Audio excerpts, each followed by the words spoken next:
Pendant toute mon enfance, nous ne sommes partis que 2 fois en vacances avec mes parents. J'ai été marié à ma femme pendant 5 ans, avant d'avoir des enfants. Et nous avons pris des vacances qu'à 2 reprises. C'est le prix à payer si vous voulez atteindre le niveau que je veux atteindre.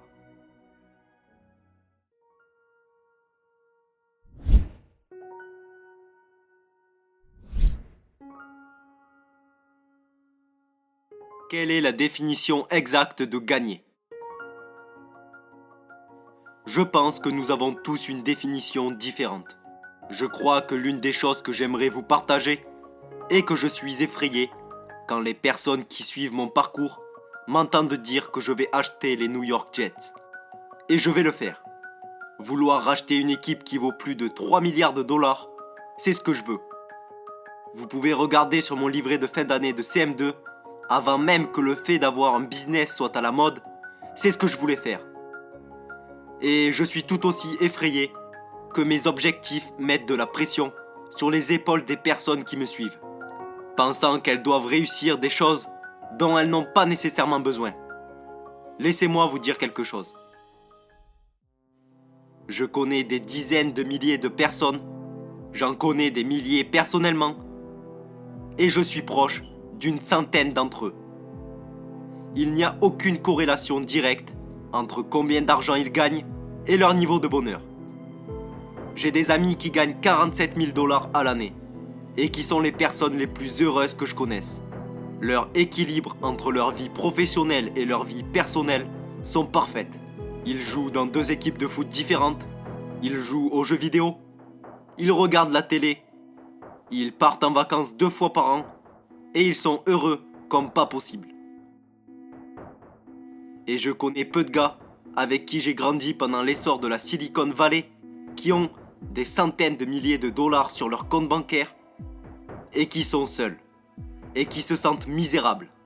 Alors je supplie chacun d'entre vous de penser différemment en réfléchissant à qui vous êtes vraiment afin d'évaluer combien d'argent vous avez réellement besoin et quel niveau de créativité vous avez besoin de développer. Je peux vous promettre une chose qui va certainement vous surprendre. C'est que je devrais être bien plus riche. Je laisse de l'argent sur la table chaque jour. Je suis passé à côté de sommes astronomiques. Je passe énormément de temps à envoyer des messages privés et à rencontrer et parler à des personnes au hasard, sans rien attendre en retour. Je crois vraiment en la déclaration que je vais vous révéler. J'aime tellement le jeu et le fait d'être entrepreneur que je sabote inconsciemment certaines opportunités pour gagner de l'argent. Pour être sûr de pouvoir jouer à ce jeu plus longtemps. Parce que j'ai peur que si les chiffres continuent à trop augmenter, cela m'enlèvera le plaisir de faire ce que je fais. Quand vous êtes assez chanceux comme je le suis, pour faire quelque chose que vous aimez profondément. De faire quelque chose qui vous rappelle sans cesse que la seule chose à laquelle vous donnez le plus en dehors de votre business, c'est-à-dire le temps passé avec votre famille. Ma famille, c'est toute ma vie. Malgré tout ce que j'ai fait, ma famille est la seule chose qui compte vraiment pour moi. Je ne me sentirais pas vivant si je n'étais pas entrepreneur. Je n'y parvenais pas quand je n'étais pas encore entrepreneur. C'est la raison pour laquelle je n'avais que des mauvaises notes à l'école. Ça ne me correspondait pas. Que vous ayez grandi dans une famille riche ou pas, que vous habitiez dans la Silicon Valley ou pas, le marché n'en a rien à foutre. Si vous êtes assez bon, vous gagnerez. Si vous restez assis en disant « et si j'avais habité là ?» ou « si ma mère n'avait pas été alcoolique ?» ou « si j'avais appris ça plus tôt ?» ou « si j'avais écouté cette personne ?» ou « si je n'avais pas été une femme ?» ou « si je n'avais pas été une minorité ?» Si vous vous mettez à penser comme ça, c'est foutu pour vous. Ce n'est pas que vous avez tort. C'est juste que dans le business, en marketing, on s'en fout de ça. Il n'y a pas de sentiment dans le business. C'est comme ça. Alors je pense qu'on devrait plutôt avoir des conversations plus profondes sur l'aspect pratique des choses. J'adore absolument ce que je fais. Ça m'éclate. Mais j'adorais ce que je faisais avant même que ça devienne cool. J'aimais tout ça, avant même que les gens viennent me voir pour prendre des selfies avec moi. Je l'aimais déjà avant que les acteurs, les rappeurs et les célébrités veuillent devenir des entrepreneurs. Je kiffais déjà avant tout ça. C'était ma destinée. Ce dont personne ne parle jamais, ce sont les confrères entrepreneurs qui se sont suicidés au cours des 4 dernières années. Parce que personne ne parle jamais des moments durs. La plupart des gens pensent qu'ils vont devenir le prochain Mark Zuckerberg. Ils pensent qu'ils vont créer le prochain Snapchat. Analysez les données. Les statistiques montrent que la plupart des personnes présentes dans cette pièce n'arriveront jamais à construire un business viable. Et je ne suis pas venu ici pour vous plomber le moral. Je suis venu ici pour vous rappeler qu'il n'y a qu'une seule chose que vous devez faire. La seule chose que vous devez faire. La seule chose que vous pouvez faire qui puisse éclipser le moment où papa et maman faisaient l'amour pour vous créer. La seule chose qui puisse surpasser cela. La seule chose qui puisse surpasser votre ADN. La seule chose qui est contrôlable. Si vous le voulez vraiment, c'est le travail. Si vous avez une grande bouche, et beaucoup d'entre vous en ont une, à écrire sur leur bio Instagram CEO ou PDG ou fondateur, j'appelle ça avoir une grande bouche. Si vous avez l'audace de le faire, et ça je le sais en parlant et en échangeant avec vous tous les jours. C'est comme ça que j'apprends, parce que je suis un peu curieux. Les gens veulent faire partie de la cour des grands.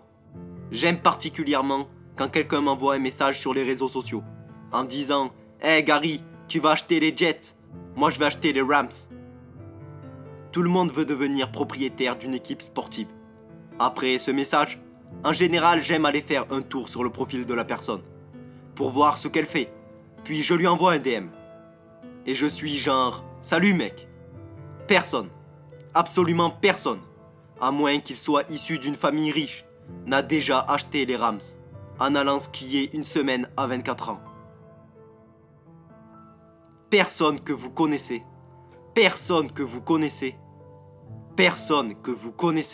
n'a réussi à avoir du succès, à moins d'être issu d'une famille riche.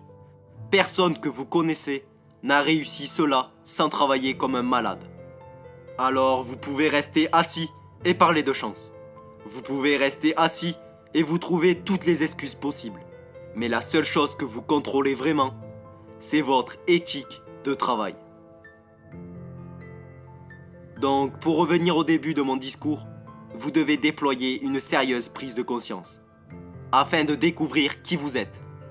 Je vous supplie de commencer à faire correspondre vos actions et votre éthique de travail à votre bouche. Si vous voulez devenir un milliardaire, alors vous devez comprendre que la plupart des personnes qui ont généré des milliards de dollars n'ont rien fait d'autre que de travailler chaque jour comme des malades lorsqu'ils avaient entre 20 et 40 ans. Chaque personne qui travaille chez VaynerMedia a pris plus de vacances au cours des 13 derniers mois que moi, parce que j'avais entre 20 et 30 ans. Pendant toute mon enfance, nous ne sommes partis que 2 fois en vacances avec mes parents. J'ai été marié à ma femme pendant 5 ans, avant d'avoir des enfants. Et nous avons pris des vacances qu'à 2 reprises. C'est le prix à payer si vous voulez atteindre le niveau que je veux atteindre. Et d'ailleurs, je ne conseille à personne de vouloir atteindre ce niveau. Je suis sérieux, ce n'est pas des conneries. Je suis sûr que la plupart d'entre vous ne me croient pas. Mais je vous assure que c'est la stricte vérité. S'il existait une drogue qui aurait pour effet de faire diminuer mon ambition, je la prendrais sur le champ. C'est tellement extrême. La raison pour laquelle j'ai lancé Dailyvee est pour vous rappeler que je travaille plus que vous. Et lorsque vous parlez et que vous dites que vous êtes comme moi, je veux que vous puissiez voir tous les jours où le réveil sonne à 5h du mat. Je veux que vous puissiez voir toutes les fois où j'ai arrêté de bosser à minuit passé. Chaque jour, tous les jours et pour toujours. C'est ce qu'il faut être capable d'endurer pour obtenir ce que je veux.